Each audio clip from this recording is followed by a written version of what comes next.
요한복음 21장 1절부터 11절 말씀, 저와 여러분 교독으로 읽도록 하겠습니다.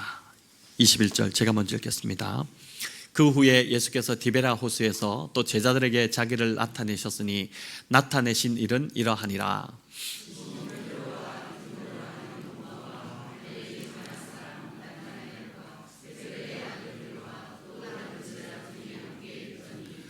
시몬 베드로가 나는 물고기 잡으러 가노라 하니 그들이 우리도 함께 가겠다 하고 나가서 배에 올랐으나 그날 밤에 아무것도 잡지 못하였더니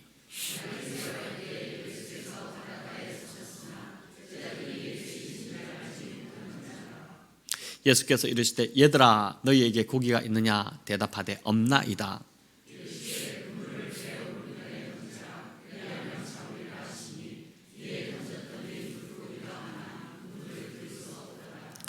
예수께서 사랑하시는 그 제자가 베드로에게 이르되 주님이시라 하니 시몬 베드로가 벗고 있다가 주님이라 하는 말을 듣고 겉옷을 두른 후에 바다로 뛰어내리더라.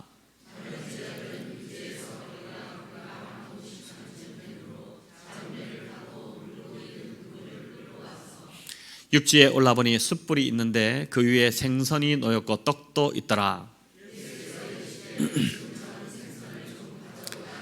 같이 읽겠습니다. 시몬 베드로가 올라가서 그물을 육지에 끌어올리니 가득히 찬 큰 물고기가 153마리라 이같이 많으나 그물이 찢어지지 아니하였더라. 아멘. 네, 무엇을 낚으며 살고 있는가, 이 제목으로 오늘 본문을 통해 주시는 하나님의 은혜를 붙들고자 합니다. 예수님을 만난 사람들 중에는 이제야 진정 살아갈 이유를 발견했다, 또 이유가 생겼다라고 말하는 자들이 많습니다. 아마 우리 성도님들 중에도 이런 고백을 하시는 분들이 있으실 텐데, 예수님을 만나기 전에는 삶의 목적도 없고 왜 살아야 하는지 그저 하루하루 사는 것이 참 무료하게 느껴지고 그랬었는데, 예수님을 만난 후부터는 삶이 완전히 달라지기 시작했다는 것입니다. 예수님을 만나고 나서 무슨 더 좋은 직업을 얻게 된 것도 아니고 직장 환경이 나아지거나 처우가 개선된 것도 아닙니다. 여전히 하는 일은 똑같고 고되지만 그 일을 바라보는 그분의 관점이, 그분의 마음이 달라지기 시작한 것입니다. 예수님을 만나고 나니 이전에 하던 방식으로 더 이상 일하지 않게 되고 사람들을 대할 때도 이전과 달라졌다는 것입니다. 마음에서부터 이제 변화가 시작이 된 것입니다. 이런 변화가 부활의 주님을 만나고 또 그 부활하신 주님과 함께 살아가는 자들 안에 나타나고 있는 변화입니다. 그런데 오늘 본문에서 보게 되는 베드로와 제자들은 여전히 변하지 않은 모습입니다. 그들은 이미 2번씩이나 부활하신 주님을 만났습니다. 하지만 그 만남이 그들의 일상에 아무런 영향도 미치지 못한 것처럼 보입니다. 부활하신 주님을 2번이나 만났음에도 그런 놀라운 경험은 그저 이전의 영적인 체험 정도로만 남은 것처럼 그렇게 보입니다. 지금 그들이 다시 옛 일상으로 돌아와 고기를 잡고 있기 때문입니다. 20장의 무대가 예루살렘 근교였다면 지금 21장은 이제 갈릴리입니다.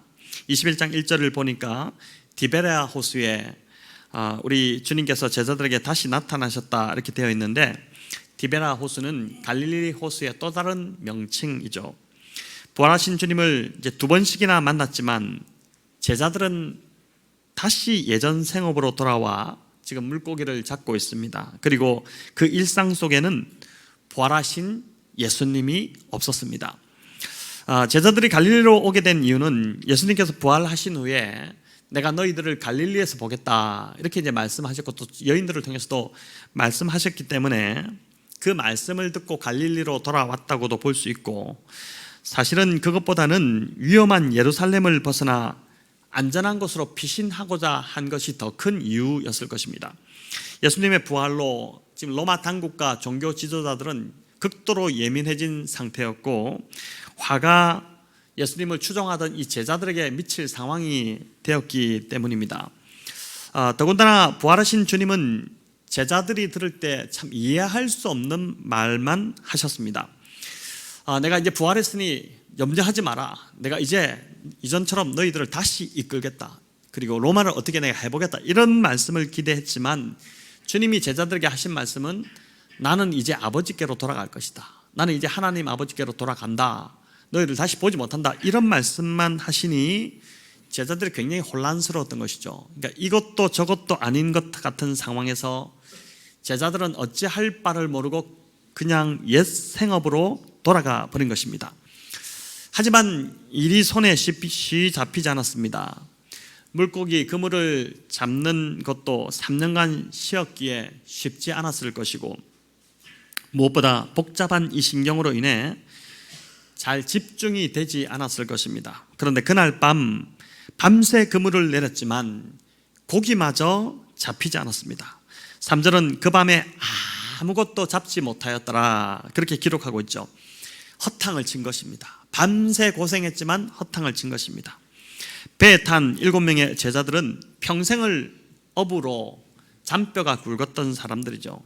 아무리 3년을 쉬었다 해도 우리가 뭐 자전거 타는 것도 자전거 타다가 몇 달 안 타고 나서 다시 탈 때 잘 못 탄다 이렇게 하지 않지 않습니까? 그냥 타지는 것처럼 이들도 뭐 크게 무리가 없었을 것입니다. 그런데 아무리 3년을 쉬었대도 이런 적이 한 번도 없었습니다. 3년 전 주님을 처음 만났을 때를 제외하고는 이렇게까지 고기가 안 잡힌 적이 없었던 것입니다. 날이 밝아오고 있었지만 제자들의 마음은 여전히 무겁고 어두웠습니다. 앞으로 무엇을 해야 하나, 또 뭘 어떻게 먹고 살아야 하나 이런 이제 걱정이 앞서기도 했겠지만 무엇보다 지난 3년간 주님과 함께 보내었던 그 시간이 도대체 나에게 무슨 의미가 있었나 이런 회한 때문에 혼란스러운 마음을 다잡을 길이 없었을 것입니다. 그렇게 멍하니 육지를 응시하고 있을 때 그 바닷가에서 한 사람이 제자들이 탄 그 배를 향해서 큰 소리를 쳤습니다. 5절을 우리 같이 한번 읽어보겠습니다. 예수께서 이르시되 얘들아 너희에게 고기가 있느냐 대답하되 없나이다. 자, 여러분 이 구절을 헬라어 원어로 직역해보면 이렇습니다. 한번 보여주시면 얘들아 고기를 하나도 못 잡았구나. 그렇지. 이렇게 이게 헬라어 원어를 그대로 옮긴 번역이라고 볼 수 있습니다. 얘들아 고기를 하나도 못 잡았구나. 그렇지. 주님의 질문 자체가 제자들로 하여금 부정적인 대답이 나오도록 하는 질문이지 않습니까? 그래서 제자들도 없나이다, 하나도 못 잡았나이다 이렇게 대답을 한 것입니다. 제자들은 육지에서 지금 소리치고 있는 이 사람을 보며 이상하다는 생각을 했을 것입니다. 아니 우리가 밤새 고기를 한 마리도 못 잡은 걸 어떻게 알고 저렇게 말할까? 지금 제자들의 배는 8절에 보면은 육지에서 50칸쯤 떨어져 있다거든요. 이 50칸을 밑에 각주를 보시면은 200규빗이다 나인데 200규빗 한 규빗이 팔꿈치 길이거든요. 45cm 정도를 한 규빗으로 보는데 200규빗 같으면은 90m 정도 지금 떨어져 있는 것입니다. 한 100m 떨어진 거리에 있기 때문에 소리도 잘 안 들리는데 잡은 고기가 배 안에 있는지 없는지 어떻게 알겠습니까? 자, 그럼에도 제자들은 둔하여서 지금 소리치고 있는 분이 예수님이신 것을 알아보지 못하고 있습니다. 지난주일 막달라 마리아가 처음에는 예수님을 알아보지 못하다가 어떻게 했답니까? 예수님께서 마리아야 이렇게 부르시니까 라보니 하면서 이제 나의 선생님이여 알아보지 않았습니까? 그 음성을 듣고 알았습니다. 양은 목자의 음성을 알아듣나니 이 주님 말씀처럼 마리아는 목자의 음성을 알아듣는 양이었지만 이 제자들은 여전히 지금 주님을 그 음성을 알아듣지 못하고 있습니다. 초대교회 위대한 지도자였던 이 베드로마저 이 순간은 마찬가지였던 것이죠. 그래서 제가 성경을 볼 때마다 느끼는 것이지만 부활의 첫 증인도 여성이었고 부활의 소식을 전한 것도 여성이었고 또 예수님 십자가 지실 때도 제자들은 다 남자들은 도망가고 여자들만 그 주의를 지키고 이랬던 것을 볼 때 확실히 여성들이 더 영적입니다. 부인할 수 없습니다. 이제 창조의 순서로 보더라도 여성들이 더 후속 모델이기 때문에 당연한 말이기도 합니다. 핸드폰도 후속 모델이 더 기능이 뛰어나고 더 기능이 많지 않습니까? 그래서 제가 누누이 드리는 말씀이지만 우리 남성들은 여성들의 말을 하나님 음성처럼 듣고 살아가면 잘 살 수 있습니다. 이게 저희 경험으로도 증거할 수 있고 또 지극히 성경적입니다. 남자들 아멘이 없으시네요. 예, 주님은 제자들에게 그물을 배 오른편에 던지라 이렇게 명령하셨습니다. 6절을 우리 같이 한번 읽어보겠습니다. 6절입니다. 이르시되 그물을 배 오른편에 던지라 그리하면 잡으리라 하시니 이에 던졌더니 물고기가 많아 그물을 들 수 없더라. 아멘. 주님 말씀에 순종해 그물을 내렸는데 그물을 들 수 없을 정도로 많은 물고기가 잡혔습니다. 11절을 보니까 큰 물고기가 153마리나 잡혔다고 합니다. 자, 이 팔뚝만한 물고기가 이제 153마리가 그물에 걸려 올라온 것입니다. 여러분, 제자들이 평생 어부로 살았지만 이렇게 큰 물고기만 한꺼번에 잡힌 적은 아마 처음이었을 것입니다.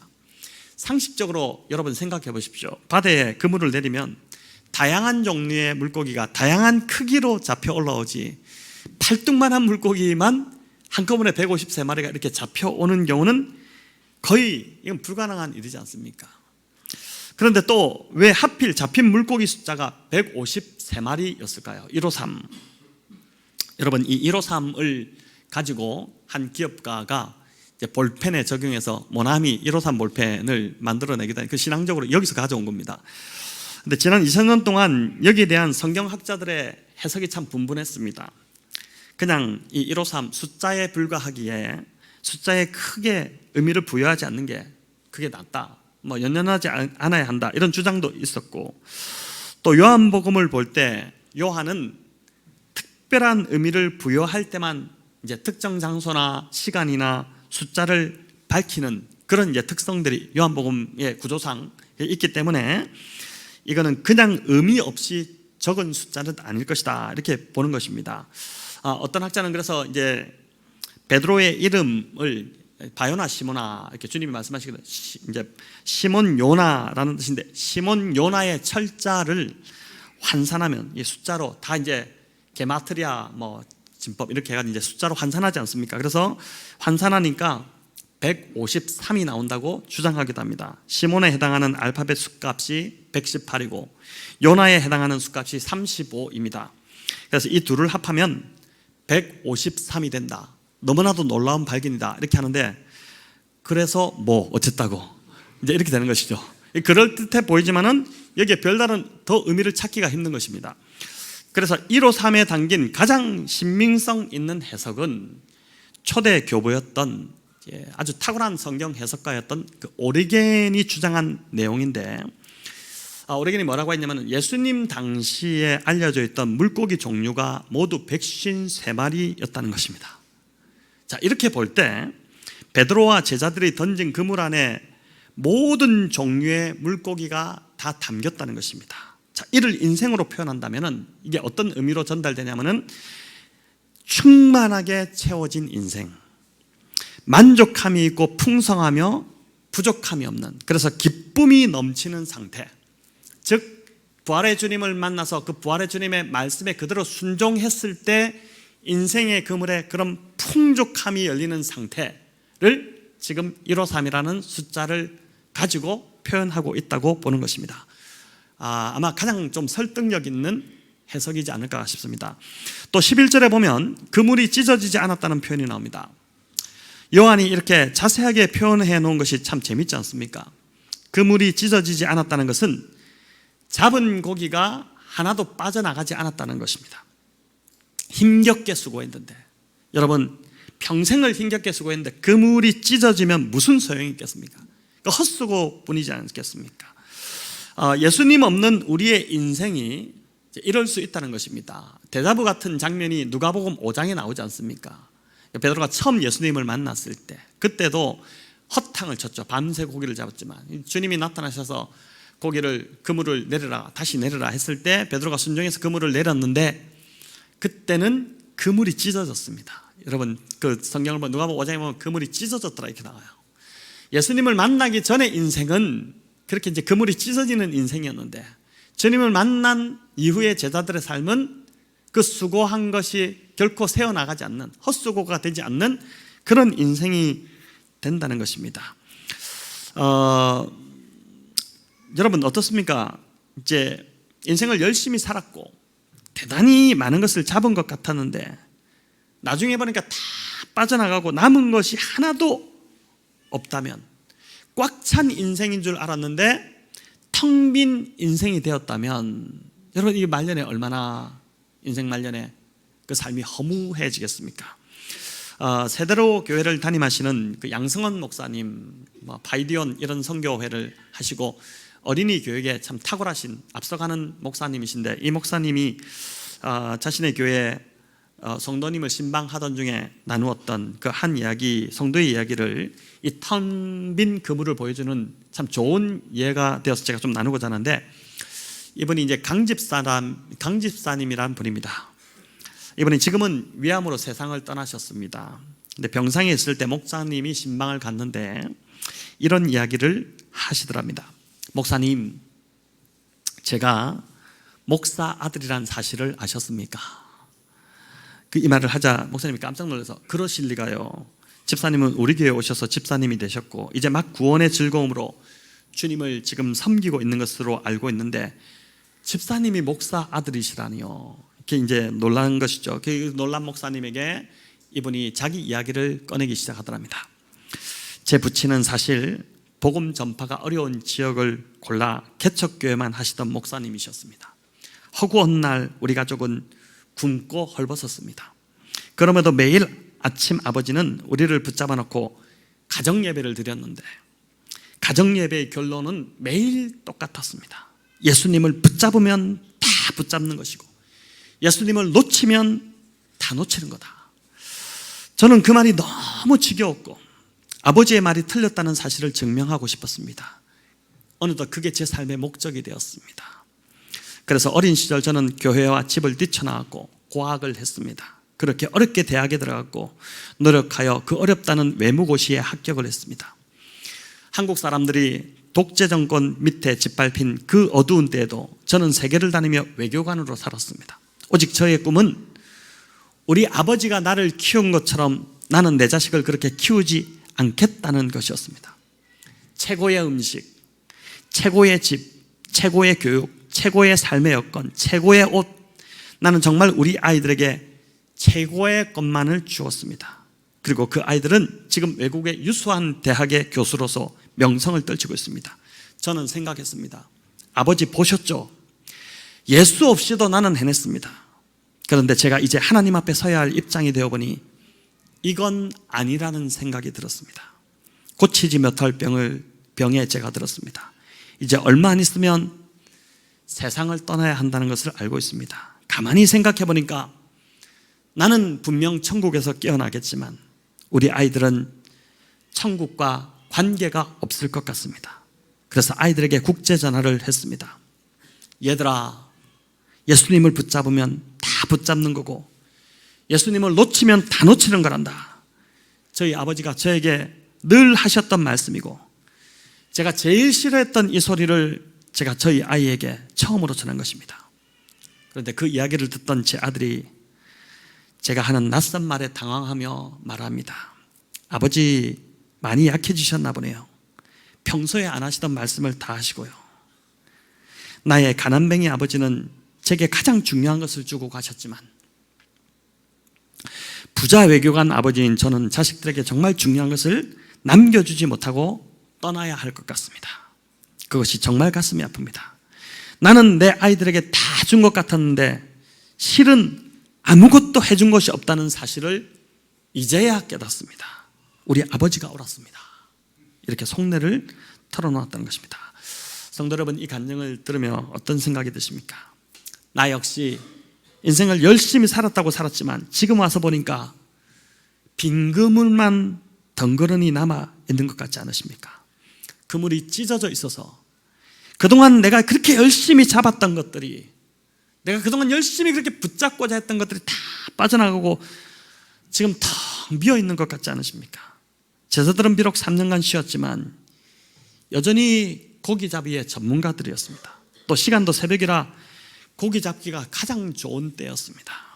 제자들은 자신들의 경험, 전문성, 능력을 다 동원하여 고기를 잡으려 했지만 밤을 새며 애를 쓴 결과는 안타깝게도 빈 그물 뿐이었습니다.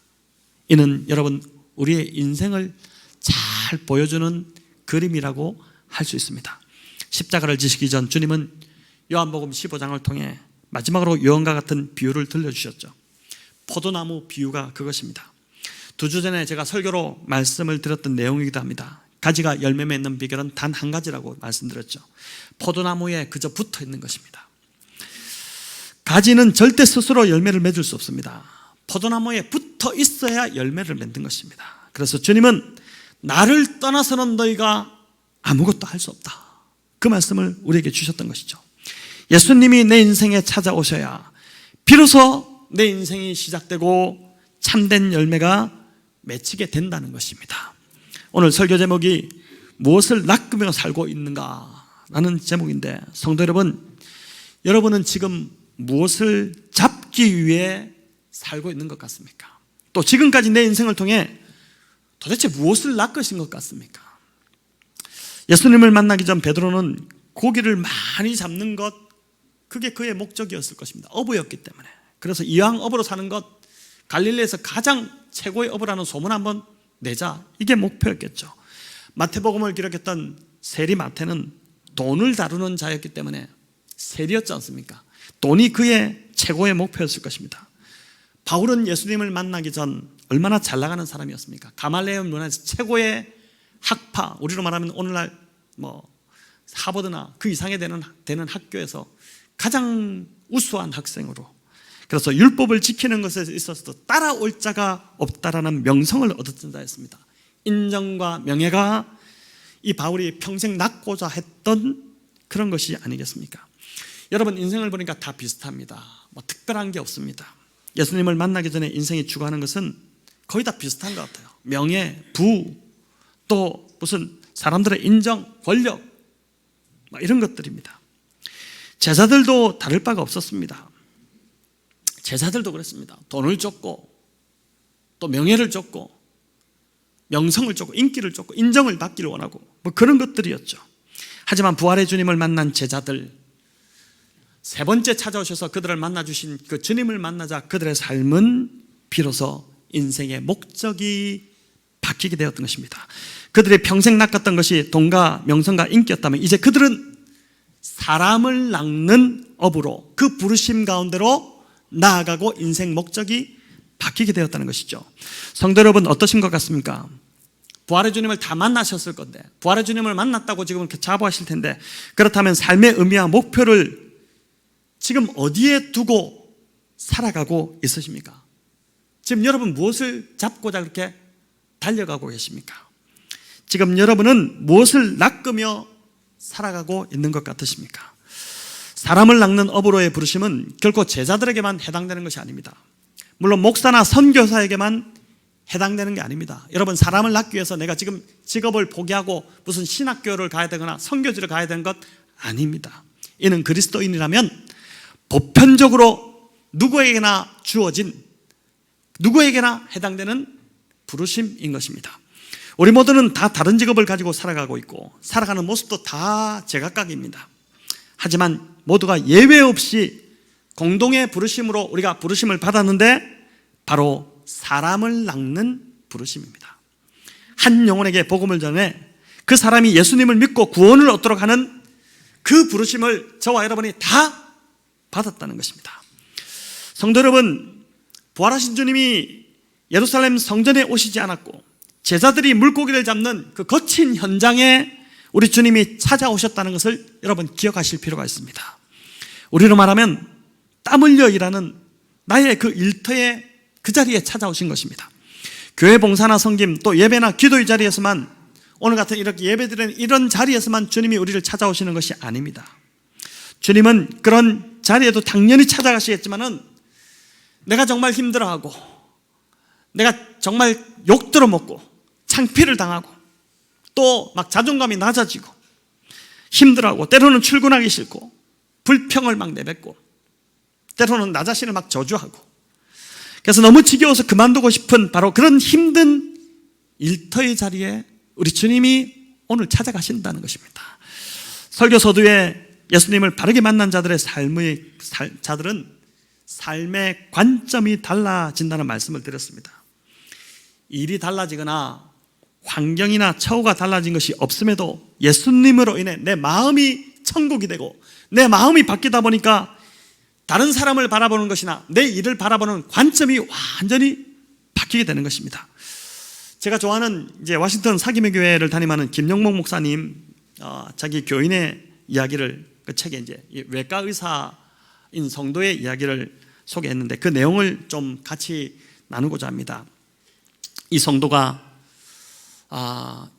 예수님을 영접하신 후에 삶이 완전히 그 삶의 태도가 이제 바뀌었는데 어떻게 바뀌었는지에 대한 간증인데 이분이 미국에 와서 이제 외과 의사로 일하게 되었는데 주로 야간 응급실에 실려오는 그 야간 응급실에서 그 실려오는 환자들을 수술하는 일을 했다고 합니다. 그런데 그렇게 응급실에 실려오는 환자들은 대부분 참 거친 사람들이었고 막 입도 거칠고 태도도 거칠고 그리고 질도 굉장히 좀 나쁜 사람들이었습니다. 폭력배나 노숙자나 또는 윤락 여성들이 많았다는 것이죠. 그런데 이분들이 대부분 의료보험이 없다 보니 힘들게 수술을 해도 돈을 제대로 받지 못하는 경우가 많았다고 합니다. 그러니 이제 그 일을 하면서 짜증이 계속 많아진 것입니다. 그런데 예수님을 이분이 정말 인격적으로 만나고 그 예수님을 영접한 후에는 환자들을 대하는 눈이 달라지기 시작하는 자신을 보게 된 것입니다. 사람을 더 이상 돈으로 보지 않고 한 영혼으로 보고 정성을 다해 한 사람 한 사람을 치료해 주기 시작한 것입니다. 여전히 응급실은 바쁘게 돌아가고 있고 수술도 많았지만 또 환자들도 여전히 말썽 부리는 환자들이 계속해서 들어왔지만 이분의 내면이 복음으로 바뀌다 보니까 사람들의 육신의 상처만 보이는 것이 아니라 그 영혼의 상처에 그 상처가 보이기 시작하는 거죠. 그게 관심이 가기 시작한 것입니다. 환자들을 그래서 이제 치료하는 그 자리에서만 만나는 것이 아니라 따로 개별적으로 만나기도 하고 개인 상담도 해주고 나중에는 자신이 믿는 예수님을 소개까지 하게 되었다고 합니다. 그러다 보니 치료를 받은 많은 환자들이 이분에게 참 여러 감사를 표현하고 또 감사의 편지를 보내고 이렇게 했는데 그 중에 한 성매매 여성에게서 온 그 편지의 내용이 참 은혜가 있는데 제가 읽어드리겠습니다. 존경하는 닥터킴, 어떻게 지내십니까? 저는 지금도 당신이 해주신 모든 일에 감사를 드립니다. 이제 거듭난 그리스도인이 된 저는 치료센터를 오가며 노력하고 있습니다. 전에는 이렇게 할 능력조차 없었습니다. 제정신이 아니었기 때문입니다. 저는 당신을 잊을 수 없습니다. 저는 지금 길거리의 삶으로부터 회복되고 있습니다. 그때 이후로 아무런 수입도 여전히 제겐 없지만 오늘도 주님께서 저를 지켜주십니다. 조만간 뵙고 제가 어떻게 지냈는지 보여드리겠습니다. 하나님께서 당신을 축복하시기를 바랍니다.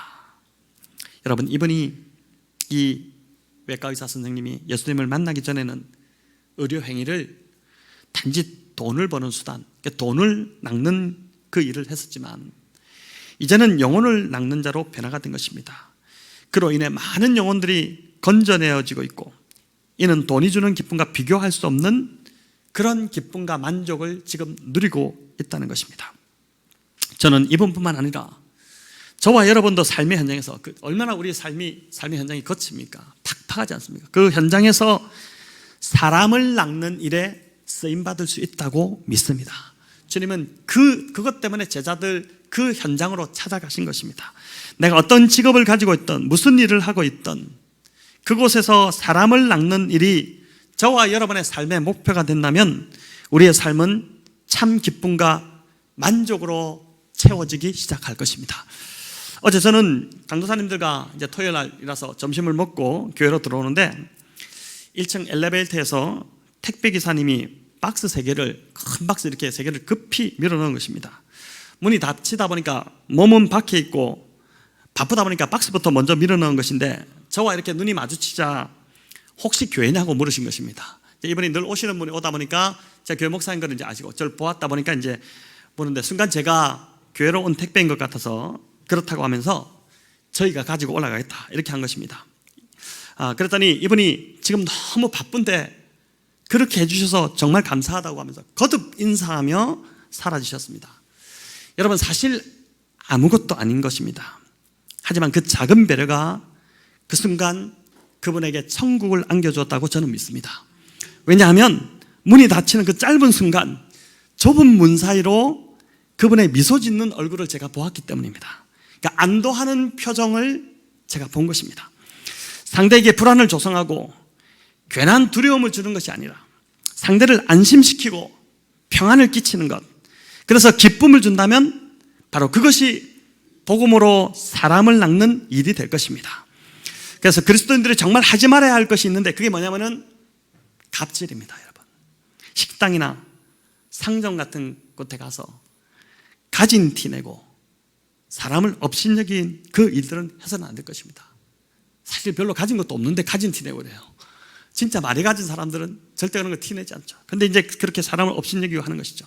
십자가의 은혜를 받은 자라는 자각이 있다면 절대 할 수 없는 일이 바로 그러한 모습인 것입니다. 주중에 저는 한 성도님으로부터 문자를 받았는데 저의 실수로 그분이 살짝 당황하신 상황이었는데 그걸 유머로 넘기면서 저를 격려해 주시는 그 문자였습니다. 저로 하여금 이제 안심하게 하고 통화를 했음에도 불구하고 또 문자가 오신 것입니다. 안심하게 하고 오히려 제가 그 일로 불편해하지 않도록 최대한 배려해 주시고 평안을 주시는 걸 보면서 저는 그 성도님 안에 계시는 분이 성령 하나님이라는 것을 확신하게 되었습니다. 그날 그 문자 안에서 하나님 나라가 임하는 것을 저는 경험했던 것입니다. 성도 여러분, 말씀을 마치며 제가 다시 묻겠습니다. 여러분은 지금 무엇을 낳기 위해서 살아가고 있습니까? 예수님을 만난 후에 정말 삶의 목적이 지금 바뀌었습니까? 그래서 앞으로 내 인생 그물을 여러분 정말 사람을 낚는 그 일로, 그 영혼을 세우는 그 일로 여러분 그물을 가득 채우기를 정말 원하십니까?